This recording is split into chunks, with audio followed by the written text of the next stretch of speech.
Hello cricket fans అందరికీ నమస్తే.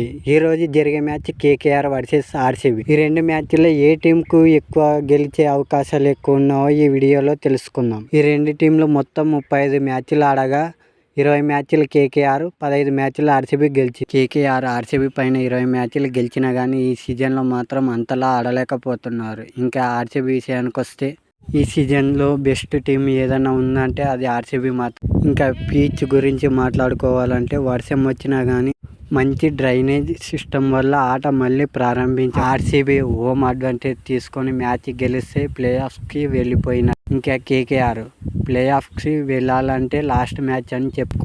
ఈ మ్యాచ్ ఓడితే ఇంకా నెక్స్ట్ మ్యాచ్ గెలిచినా కానీ ఫలితం ఉండదు కేకేఆర్. కానీ ఆర్సీబీ ఇప్పుడున్న ఫామ్ని బట్టి కేకేఆర్ ఆర్సీబీపై గెలవాలంటే పెద్ద సాహసమని టాస్ గెలిచిన వాళ్ళు బ్యాటింగ్ బౌలింగ్ తీసుకునేది అంటే బౌలింగ్ ఎంచుకుంటారు. ఎందుకంటే ఈ పిచ్ చేంజింగ్కి అనుకూలంగా ఆర్సీబీ ఓపెనర్లుగా విరాట్ కోహ్లీ, పట్టిదార్ వీళ్ళిద్దరూ కంబ్యాక్ ఇచ్చినారంటే ఈ మ్యాచ్ ఘన విజయం సాధించి కేకేఆర్ తరపున ఓపెనర్లుగా రసెల్, సునీల్ నారాయణ వీళ్ళిద్దరి పార్ట్నర్షిప్ 100 దాటిందంటే ఆర్సీబీ గట్టి దెబ్బ అని చెప్పవచ్చు. ఓకే ఫ్రెండ్స్, ఈ వీడియో మీకు వీడియో నచ్చితే లైక్ చేయండి. అలాగే ఇలాంటి వీడియోస్ కోసం మై ఛానల్ సబ్స్క్రైబ్ చేయండి.